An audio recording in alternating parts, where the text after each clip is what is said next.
बोले I am very sorry madam. मैंने फिर उनको से कहा भी कि सॉरी वॉरी नहीं चलता, ये कार्यक्रम आपने समय के पहले किसके कहने पे चालू कर लिए और क्यों कर लिए। तो वो कुछ कह नहीं पाए, तो इससे साफ समझ में आ रहा था कि सत्ताधारी लोगों का पूरा दबाव था, इसलिए वो समझ में आया मुझे। फिर मैं जब अंदर गई तो बहुत ही कहना चाहिए आपत्तिजनक बात है, मैं अनुभव मुंजारे की व्यक्तिगत बात नहीं कर रही। अनुभव मुंजारे एक सामान्य व्यक्ति है, ठीक है, लेकिन अनुभव मुंजारे एक चुनी हुई जनप्रतिनिधि है, पूरे क्षेत्र का, बालाघाट विधानसभा क्षेत्र का मध्य प्रदेश विधानसभा में प्रतिनिधित्व करने के लिए पहुंची है जनता के आशीर्वाद से। तो वो तो जनता के सम्मान की बात कर रही है ना।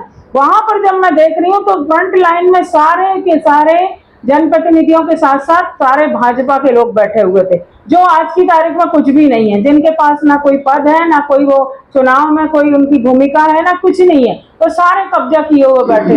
एसडीएम मुझे बिल्कुल मजबूर हालात में नजर आ रहे हैं, उनको समझ नहीं आ रहा कि मैं भाजपा के किस कार्यकर्ता को हटाऊं। उनको तो ऐसा लगा था मधुमक्खी के छत्ते में कहीं हाथ लगाऊंगा तो डंक ना मार दें, यह स्थिति थी। तो मुझे देख के दो महिलाएं खड़ी हुई, उनको लगा कि शायद हम थोड़ा सम्मान दे दें, तो मैंने कहा आप क्यों उठेंगे, आप भी वीआईपी, जब ये सारे वीआईपी, आप भी वीआईपी, आप क्यों उठेंगे, आप बैठिए। और मुझे फिर साइड में प्लास्टिक चेयर लगा के बैठना पड़ी, आपने जैसे कि देखा। तो ये एक तरह से मेरा नहीं, मेरे क्षेत्र की जनता का, लोकतंत्र का अपमान है, और इसी बात से मैंने नाराजगी व्यक्त की। एक तो समय के पूर्व आपने कार्यक्रम शुरू कर लिया, और ये लगातार चौथी बार मेरे साथ हुआ है। जैसे ही निर्वाचन हमारा हुआ, पहला जब राष्ट्रीय पर्व आया 26 जनवरी, तब भी मैं जब स्टेडियम पहुंची, वहां पे हमारी कुर्सियों का अता पता नहीं था, हमारी नाम पट्टिका कहीं रखी हुई थी, हमारी कुर्सियों में बैठे थे पूरे भाजपा के लोग। मजबूरन, क्योंकि राष्ट्रीय कार्यक्रम था, उसमें किसी तरह व्यवधान ना आए करके मैंने सम्मान रखते हुए राष्ट्रीय कार्यक्रम को मैं किनारे की चेयर में जाके उस दिन भी मैं खामोशी से बैठ गई।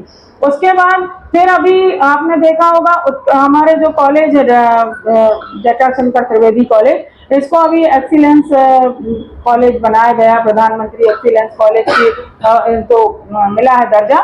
उस दिन भी ऐसे ही हुआ, मैं कार्यक्रम की अध्यक्ष हूँ, कार्यक्रम के विषय मुख्य अतिथि सांसद महोदय, लेकिन मेरे पहुंचे बगैर ही एक्सीलेंस कॉलेज का फीता कट गया, उद्घाटन हो गया, वाचनालय का उद्घाटन हो गया। जब मैं पहुंची तो ये मंचीय कार्यक्रम इन लोग शुरू करने वाले थे। उस दिन भी मैं एक तरह से अपमान का घूंट पी कर खामोश रही कि ठीक है, शासकीय कार्यक्रम में मैं खामोश रहूं।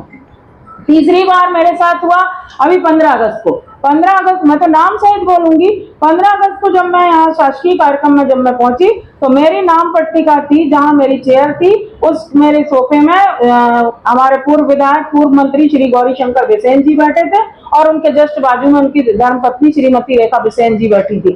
तब भी मुझे ऐसा लगा कि इनको तो खैर समझदारी नहीं है, लेकिन मुझे समझदारी का परिचय देना चाहिए, इसलिए फिर मैं उस दिन भी साइड चेयर में बैठ गई। जबकि प्रोटोकॉल क्या कहता है, चीफ गेस्ट के बाजू में सांसद और सांसद के बाजू में बैठेंगे विधायक, क्षेत्रीय विधायक कोई भी हो। उस दिन भी ऐसा हुआ। फिर ये चौथी बार मेरे साथ उस दिन जब हमारे उत्कृष्ट विद्यालय में घटना घटित हुई, तो फिर मैं अपने आप को नहीं रोक पाई, और मुझे बहुत ज्यादा नाराजगी इस बात की आई कि ये लगातार हमारे ऊपर हावी होने की कोशिश कर रहे हैं। और लोकतंत्र में अगर वो चुन के आए तो हम भी चुन के आए, और हमारे क्षेत्र की जनता का अगर अपमान होगा तो ये हमारे लिए बहुत दुख की बात होगी। ये बर्दाश्त नहीं किया जाएगा, किसी कीमत पर हम बर्दाश्त नहीं करेंगे, जैसा कि मैंने उस दिन कहा। और मैं आपको ये भी बताना चाहूंगी कि ये हमारे द्वारा लाए हुए कार्यों का श्रेय ये लोग ले रहे हैं। अभी आपने देखा लाल बर्रा में 50 बिस्तरों का अस्पताल, सामुदायिक स्वास्थ्य केंद्र बन रहा है, उन्नयन हुआ है, यानी 30 बिस्तरों का अस्पताल का उन्नयन हुआ है, 50 बिस्तरों का अस्पताल। उनकी प्रतिष्ठा का पूरा सम्मान रखते हैं, लेकिन बिना वजह वो हमारे कामों में अगर दखल देंगी और हमको दरकिनार किया जाएगा। मैं आपसे सवाल करना चाहती हूँ कि प्रोटोकॉल क्या कहता है, क्षेत्र का विधायक कार्यक्रम की अध्यक्षता करेगा, मुख्य अतिथि के रूप में अगर माननीय मंत्री जी आते हैं, मुख्यमंत्री जी आते हैं, सांसद महोदय रहते हैं, तो वो मुख्य अतिथि बन जाएंगे, बिल्कुल स्वाभाविक चीज है, लेकिन अध्यक्षता विधायक करेगा। तो वहां मैंने ये सवाल खड़ा किया कि गौरीशंकर बिसेन जी अभी कौन से संवैधानिक पद पे हैं जो कार्यक्रम की अध्यक्षता कर रहे हैं, और आप मुझे विशेष अतिथि की श्रेणी में एक कोने में डाल रहे हो। तो इस तरह से मेरे क्षेत्र में बिना वजह, क्योंकि जिला मुख्यालय की सीट पे इनको बहुत जम के करारा तमाचा पड़ा है भारतीय जनता पार्टी को, तो ये अपनी हार को पचा नहीं पा रहे हैं, सहन नहीं कर पा रहे हैं। तो ये हारने के बाद भी, इतनी शर्मनाक हार के बावजूद भी बिना वजह मेरे क्षेत्र में दखल दे रहे हैं भाजपा के लोग। गौरीशंकर बिसेन जी का पर्दे के पीछे से पूरा इशारा चल रहा है, स्पष्ट नजर आ रहा है, और ये कामों में व्यवधान पैदा कर रहे हैं। जो काम हम ला रहे हैं, मेहनत कर रहे हैं, विधानसभा में सवाल लगा रहे हैं, उन कामों को अपना श्रेय लेके पत्थर में अपना नाम लगाने के लिए इस होड़ में लगे हुए हैं। तो मैं इस चीज को बिल्कुल बर्दाश्त करूंगी नहीं। मैंने पहले भी कहा है, फिर कह रही हूँ, और मैं इसकी शिकायत हमारे माननीय अध्यक्ष जी और हमारे माननीय विधायक गणों से हमारे साथ सलाह हुई है। हम इसकी शिकायत माननीय मुख्यमंत्री जी से करेंगे, प्रभारी मंत्री जी से करेंगे, और जो विधानसभा की जो विशेष अधिकार हनन की जो समिति है उससे भी हम वहां तक भी हमारी ये बात जाएगी। और एक बात मैं और कहना चाहूंगी कि जिला प्रशासन जो है वो भाजपा के इशारे पे काम कर रहा है। उस दिन जैसा कि आपने सवाल किया, बहुत ही दुखद बात है कि जिला प्रशासन का वो कार्यक्रम था और जिला प्रशासन की तरफ से ही हमको बुलाया गया था, जैसा कि अभी आपको दिखाया गया ये, और उसके बावजूद वहां जिला कलेक्टर और जिला पंचायत के सीओ खुद मौजूद थे। इतनी अप्रिय स्थिति हो जाने के बाद भी जिला कलेक्टर ने एक भी संज्ञान नहीं लिया इस गंभीर सवाल पर। ना जिला पंचायत के सीओ ने कोई संज्ञान लिया, ना वो अपनी कुर्सी छोड़ के खड़े हुए, ना उन्होंने जानने की कोशिश की कि एक विधायक, जनता का चुना हुआ जनप्रतिनिधि, और उसके बाद एक महिला, एक तरफ हम महिला सशक्तिकरण की बात करते हैं, बेटी बचाओ अभियान चलाने की बात करते हैं, कहीं दूर दराज में किसी महिला बहन के साथ घटना हो जाए तो बड़ा भारी ड्रामेबाजी करने लगते हैं, और यहाँ जो जिले की एकमात्र महिला विधायक चुनकर आई उसका सरेआम अपमान आप कर रहे हैं। और आप खड़े होकर अपनी यानी खेद भी व्यक्त नहीं कर रहे कि मैडम जो कुछ भी हुआ आप उसके लिए अब हमारे तरह गलती हो गई है, आप बैठे स्थान ग्रहण करें। न कलेक्टर के मुंह से ये निकला, न जिला पंचायत के सीओ के मुंह से निकला। तो ये बहुत शर्मनाक बात है। और ये मैं बता, हमारी कांग्रेस पार्टी जो है अहिंसावादी है, पार्टी है। हम सच्चाई के रास्ते पे चलते हैं, ईमानदारी के रास्ते पे चलते हैं, जनहित के मुद्दे हम सड़क से लेकर सदन तक उठाते हैं। लेकिन हम इसके बावजूद भी कहना चाहेंगे कि जिला प्रशासन भी अपने रवैये में सुधार लाए। हमारे लोकतंत्र पे क्या आपको ऐसा लगता है कि आपके साथ भी तो हो रहा है, प्लानिंग के साथ हो रहा है? बिल्कुल हो रहा है। मैंने कहा ना, हमारे भारतीय जनता पार्टी की जो नेता हैं श्री गौरीशंकर बिसेन जी, वो अपने आप को आज भी हारा हुआ नहीं मान रहे हैं। वो अपने आप को शुरू से बहुत ज्यादा कहना चाहिए कि बहुत बड़ा नेता समझते रहे हैं, और आज उसी का खामियाजा उनको भुगतना पड़ रहा है, पर फिर भी उनको समझ में नहीं आ रहा है। मैंने कहा ना, पर्दे के पीछे से वो इस तरह का कृत्य करवा रहे हैं। दूसरे लोग जो कर रहे हैं वो उनके इशारे पे कर रहे हैं। इसका जीता जागता प्रमाण है अभी नगर पालिका में जो पीआईसी का गठन हुआ है दोबारा, उसमें जो 4 पार्षदों को जो सभापति पद से हटाया गया, क्यों हटाया गया?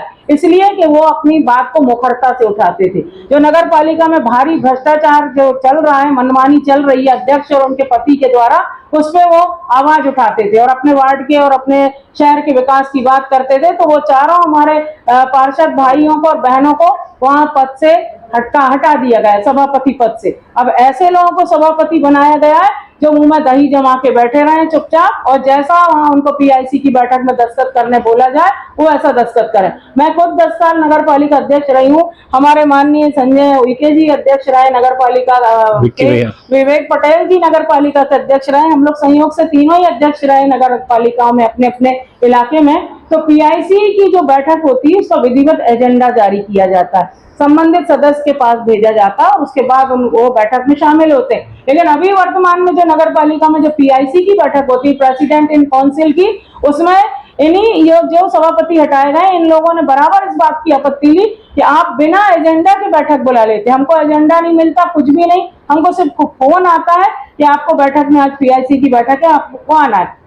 और ये लोग को बैठक में जब जाते थे आपत्ति दर्ज कराते थे, भाई आपने एजेंडा हमें दिया नहीं, हम कैसे बात करें, इस जो मुद्दे पे आप हमसे बात कर रहे हैं हम उस पर अपनी बात कैसे रखें। तो ये सारे मसलों को देखते हुए समझ जाइए कि आज भी नगर पालिका जो चल रही गौरीशंकर बिसेन जी के बंगले से ही चल रही है।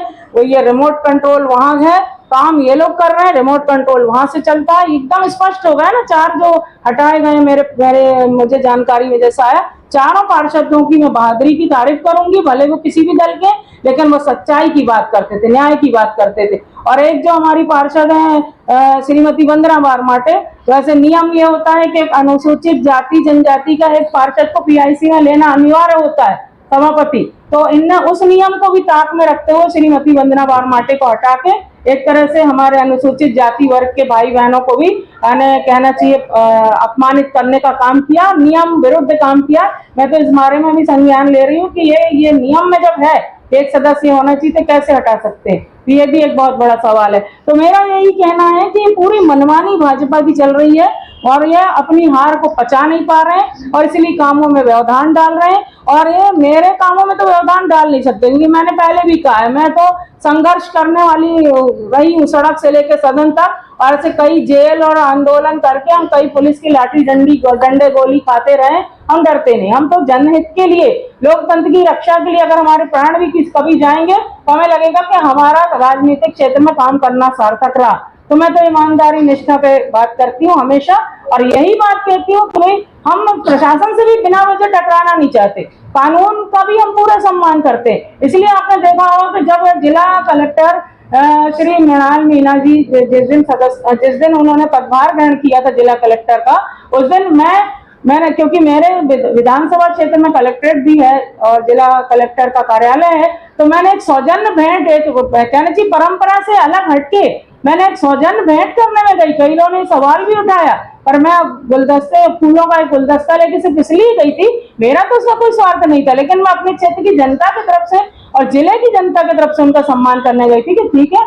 आप आए हैं, जिले के बड़े प्रशासनिक अधिकारी हैं, आपसे हम उम्मीद करते हैं कि जिले के विकास कार्यों में आपका अच्छा योगदान रहेगा और हम सब जनप्रतिनिधि आपके साथ हैं। तो हम तो उसमें से काम, उस तरीके की सोच लेके काम कर रहे हैं। लेकिन अगर ये इस तरह से काम करेंगे और भाजपा के इशारे पे, सत्ता के इशारे पे काम करेंगे, हम किसी कीमत पे बर्दाश्त नहीं करेंगे। वैसे भी प्रसिद्ध समाजवादी नेता डॉक्टर राम मनोहर लोहिया जी ने कहा है कि सत्ता के बेलगाम नहीं हूँ, तो उन्होंने कहा कि नहीं, मुझे तो कार्यक्रम करना था, इसलिए मैंने बना लिया कार्यक्रम। ऐसा होता है क्या, ये बताइए। इसके पहले भी श्री ढाल सिंह बिसेन जी रहे सांसद, वो जब भी कोई कार्यक्रम बनता था, और जब से मैं निर्वाचित हुई, मेरा उनका कार्यकाल यानी 3-4 महीने का हमारा साथ में रहा, लेकिन ढाल सिंह बिसेन जी बराबर उन्होंने मेरे से पूछा, अपने पीए से फोन करवाया, पूछते थे कि अनुभा भाभी जी हैं कि नहीं, उनके क्षेत्र में जाना है तो क्षेत्रीय विधायक से पूछना, सवाल करना और समय लेना जरूरी है। तो मैं ढाल सिंह जी की इस मामले में प्रशंसा करूंगी कि एक बार उनका कार्यक्रम पूरा बन गया था, मेरे क्षेत्र में एक पुल का निर्माण होना, उसका भूमि पूजन होना था, लेकिन उस समय, उस दौरान हमारा विधानसभा का सत्र चल रहा था, तो मैं भोपाल में थी। तो उनके पीए ने हम लोगों से बात की और फिर उन्होंने ढाल सिंह बिसेन जी से बात कराई। तो मैंने बोली कि अब मैं तो हूँ नहीं, मेरा तो सत्र चल रहा है। तो उन्होंने कहा ठीक है भाभी, आप जब आओगे हम तब भूमि पूजन रखेंगे, आपकी गैर हाजिरी में हम भूमि पूजन नहीं रखेंगे। इस तरफ उनका ध्यान नहीं था। तो ये तो बहुत आपत्तिजनक है ना, तो इसलिए मैंने सार्वजनिक रूप से नाराजगी व्यक्त की और मुझे उसमें कोई अफसोस नहीं है। मैं तो बता रही हूँ ना, जितना भी लड़ना पड़े मैं लड़ूंगी। और मैंने ये भी कहा है, माननीय अध्यक्ष जी भी हमारे साथ में, अगर ऐसा हुआ तो मैं आमरण अनशन पर बैठूंगी और लिखित में दूंगी पूरा ऊपर तक। और मुझे अगर इस बीच कुछ हुआ, मेरे आमरण अनशन पे मेरा स्वास्थ्य खराब हुआ या मेरी जान गई, तो उसके लिए जिला प्रशासन दोषी होगा। मैं अब अपने संघर्ष की जो शुरुआत करूंगी, अब इसी तरीके से करूंगी। इसलिए ये लोग